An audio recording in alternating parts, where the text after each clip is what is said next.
आज की ये जो स्टोरी है वो कृतिका की है।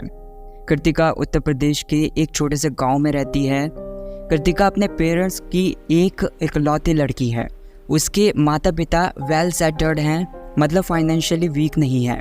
तो कृतिका भी अपनी स्कूल की लाइफ को बहुत अच्छे से एंजॉय कर रही है।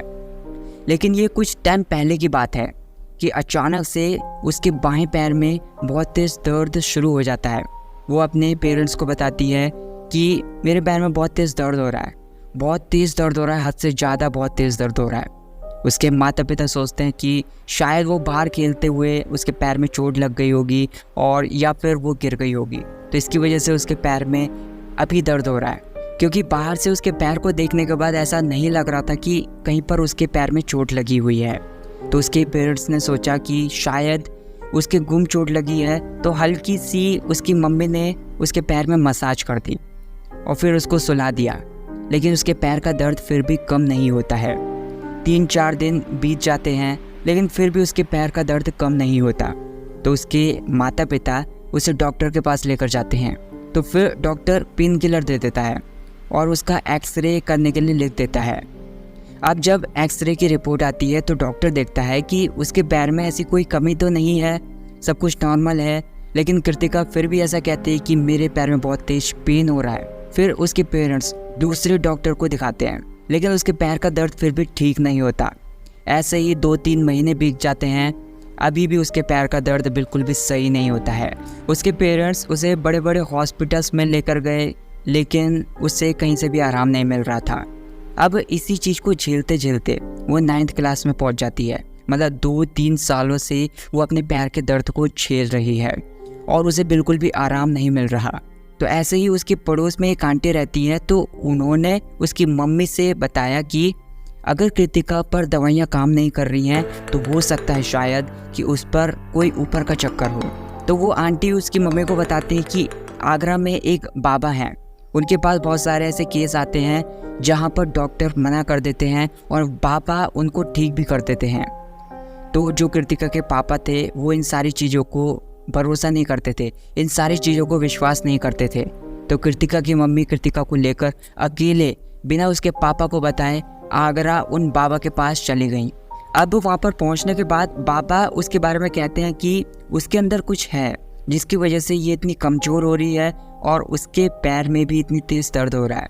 तो बाबा कृतिका की मम्मी को बताते हैं कि तुम्हें यहाँ कृतिका को लेकर 40 दिन तक लगातार आना होगा। फिर कृतिका की मम्मी अपनी प्रॉब्लम्स बाबा को बताती हैं कि वो नहीं आ सकती।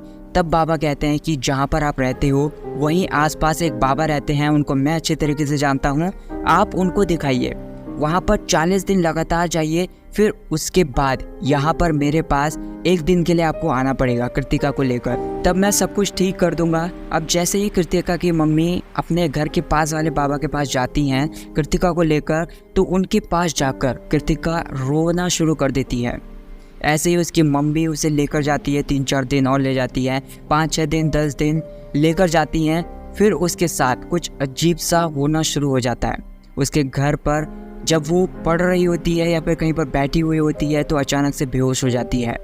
उसके बाद उसकी मम्मी और पापा को ये बात तो पक्का हो जाती है कि उसके अंदर कुछ ना कुछ आत्मा तो है जिसकी वजह से ये परेशान है। फिर कृतिका की मम्मी कृतिका के पापा को सब कुछ बता देती है। एक दिन आगरा वाले बाबा की कृतिका की मम्मी के पास कॉल आती है कि अब आप मेरे पास आ जाएं। मतलब वो बाबा कहते हैं कि आप कृतिका को लेकर अब मेरे पास आ जाएं। तो कृतिका, कृतिका की मम्मी और कृतिका के पापा तीनों आगरा वाले बाबा के पास चले जाते हैं। तो कृतिका को ये बताया जाता है कि उस टाइम पर कि वो पिकनिक के लिए जा रहे हैं या फिर कोई ट्रिप के लिए जा रहे हैं। लेकिन जो कृतिका के अंदर आत्मा थी वो इस चीज़ को अच्छी तरीके से जानती थी कि वो आगरा किसी मकसद के लिए जा रहे हैं। अब वो आत्मा अपनी पूरी कोशिश करती है कि वो आगरा वाले बाबा के पास ना जाए। तब जब वे गाड़ी में जा रहे थे तो उस टाइम पर वो चलती गाड़ी में अचानक दरवाज़ा खोल देती है, गाड़ी से कूदने की कोशिश करती है, लेकिन उसकी मम्मी उसे पकड़ लेती है और उसको ज़बरदस्ती करके उस बाबा के पास लेकर चली जाती हैं। तब कृतिका के पेरेंट्स सब कुछ बाबा को बता देते हैं जो भी कृतिका के साथ हो रहा था। तो कृतिका बाबा के साथ बदतमीजी करने लग जाती है, रूड बिहेवियर से बातें करने लग जाती है, गलत शब्दों का उपयोग करने लग जाती है बाबा के खिलाफ। तभी बाबा कृतिका को पकड़कर एक नीम के पेड़ के पास लेकर जाते हैं। वहाँ पर और भी बहुत सारे लोग थे। कोई अपना सिर दीवार में पटक रहा था, कोई चिल्ला रहा था, कोई अपनी चूड़ियों को बजा रहा था। तो वो बाबा कृतिका की आत्मा को कंट्रोल कर लेते हैं और तब उस आत्मा से पूछते हैं कि तू कौन है, तू यहाँ पर क्यों आई है, तेरा क्या मकसद है। तब सबको पता चलता है कि कृतिका को डांस बहुत ज़्यादा पसंद था बचपन से ही। तो वो स्कूल में भी डांस किया करती थी, वो सज धज कर स्कूल जाया करती थी, डांस करने के लिए जाया करती थी। एक बार डांस करके वो वापस आ रही थी, परफ्यूम लगा रखा था उसने, सज धज रखी थी वो। तब रास्ते में एक चौराहा पड़ता है, तो वहीं पर आसपास किसी की मृत्यु हो गई थी, मतलब एक लड़की की मृत्यु हो गई थी। तो वो आत्मा किसी शरीर को ढूंढ रही थी, तो उसको वो कृतिका पसंद आ गई, तो इसकी वजह से वो कृतिका के शरीर में एंटर हो गई थी।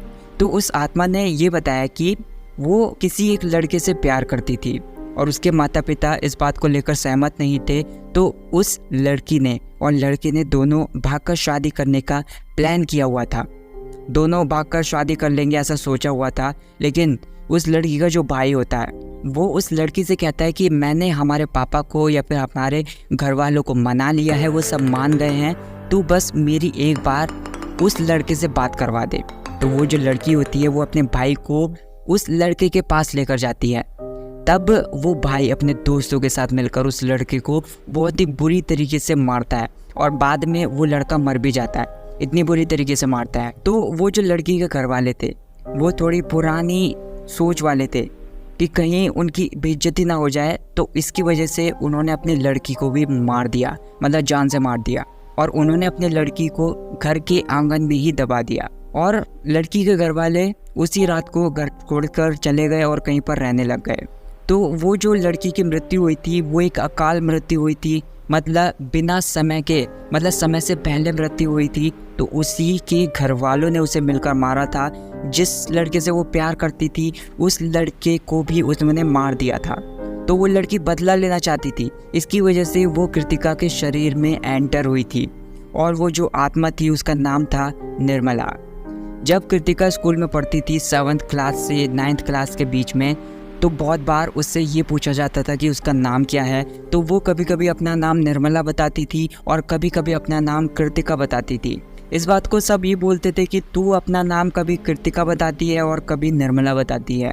तो अब पता चला कि वो अपना नाम निर्मला क्यों बताती थी, उस स्पिरिट का नाम निर्मला था। तो उस बाबा ने उस लड़की को ठीक करने के लिए जो भी प्रक्रिया थी वो पूरी करते हैं, तो सब कुछ ठीक हो जाता है। फिर लगभग 1 हफ्ते के बाद उसके पैर में जो दर्द हो रहा था वो भी धीरे धीरे ठीक हो गया था। ये स्टोरी एक रियल स्टोरी है। तो इसका मतलब ये है कि जब वो स्पिरिट उसकी बॉडी के अंदर थी तब उसके पैर में बहुत ज़्यादा दर्द हुआ करता था और उस टाइम पर कोई भी दवाइयाँ काम नहीं करती थी। लेकिन वो आत्मा, वो स्पिरिट उसके शरीर से चली गई तो उसके पैर का दर्द भी सही हो गया। तो मैंने डिस्क्रिप्शन में एक ईमेल आईडी दी है, अगर आप भी अपनी स्टोरी को शेयर करना चाहते हो तो उस आईडी पर शेयर कर दीजिए। उस स्टोरी को मैं अपने चैनल पर ज़रूर शेयर करूँगा।